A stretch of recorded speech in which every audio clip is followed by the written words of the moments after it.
I'm at the curtain in Tacoma, Washington, in the first match of the invasion, my one and only match at WWF, and I'm at the curtain for whatever reason. I don't know why, but I was last. Here's Booker with both belts. The champ always goes last. Yeah. And for some reason, I saw everybody get booed to death. And then here I come. So I'm at the curtain. Music goes on. All of a sudden, hand right here.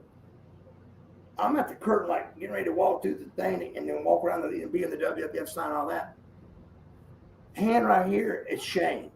Shane goes, I forgot to tell you, but you can't talk into the camera. Oh, man. And I went, come on. I said, bro, have you ever fucking seen one of my matches? Exactly. That's all I do. I said, I talk into the camera. Uh-huh. I said, I wore my little hat. I do my little dance. I said, I hit somebody with a blockbuster and we go home and everybody's happy. Nice and simple. I said, you're kidding. He goes, you can't do it or you're fired. Wow. So if you ever watch that match back, you will realize that, and you probably haven't noticed it, but I never looked in the camera on that match. You know, and that's a shame. Once. Yep. Tell me that ain't a setup that all of a sudden he just happened to remember right here with the curtain. I would look at the camera. I was gonna ask you that. Is like, do you think they did that on purpose so you guys could fail? Like they did, bro. It was all yeah, it had to be. Bro. Yeah. So I'm walking to the ring going, this is already over. It's done. Yeah. We're getting booed. They got a way to say, hey, look, we tried, you know. Yeah. It just didn't work. Though we tried. Off, yeah. But my whole nobody ever talked about 7 days was Atlanta. And I said, bro, why wouldn't they wait 7 days and do it in Atlanta? Yeah. Because you would have went over. That's their hometown. Yeah. You would have went over and then they couldn't have done nothing. They would have had to do the invasion that way. Yes. I mean, still to this day, I tell people that and they go, you're kidding me. But check your calendar, go back and look if you want to, if you don't believe it. In 7 days, we were in Atlanta. So I got the call 2 days after Monday Night Raw, and it's Jim Ross. And Jim Ross tells me, see, I got hit by Helms, remember, with the bottle. I slapped Helms, they hit me with a bottle and all that. We've made up since all that, and all that's just old shit anyway. But I love Helms to death. And I think he loves me. He's a really cool boy. I love him. He's got a great run up there. I'm proud of him. But at the time, I had a job for sure, you know. So Helms was like holding the towel on my head and like, man, please don't tell nobody. I said, Shane, everybody out there's gonna tell this story. I said, but I'll keep it quiet the best I can, I guess. Well, I show up at Raw, walk in with 25 staples in my head, and got to get them to Sharpie in that match. My head is Sharpied to cover up where I had to shave my head to staple it. So I got one of the boys just to Sharpie my head. And so you couldn't see it.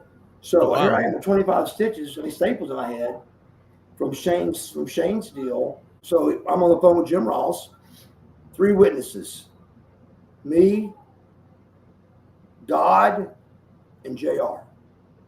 Only witnesses to this day. Who's going to win that one? God ain't showing up. Yeah. I don't miss him. Yeah. Nobody's going to believe me over Jim Ross. So I lose. But here's what happened, believe it or not.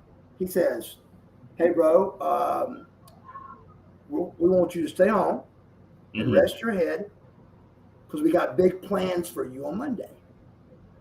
We want you to rest your head and everything. I said, oh, Jim, I said, thank you so much. I appreciate it, brother.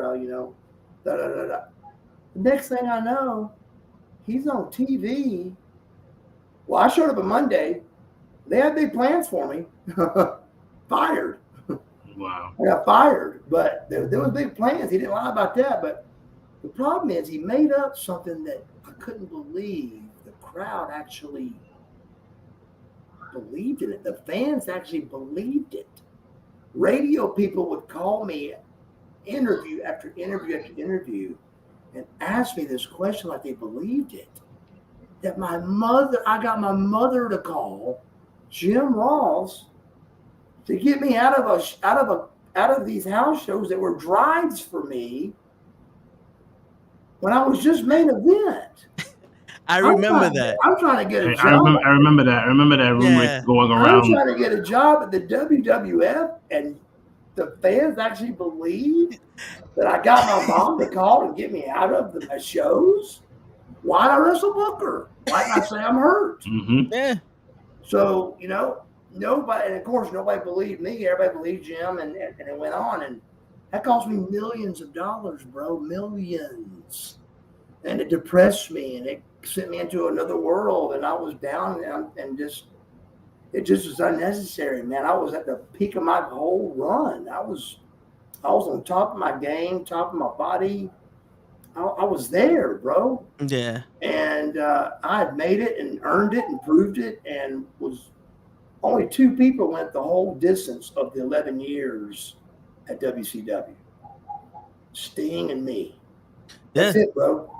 There ain't a third. Yeah. There's not a third.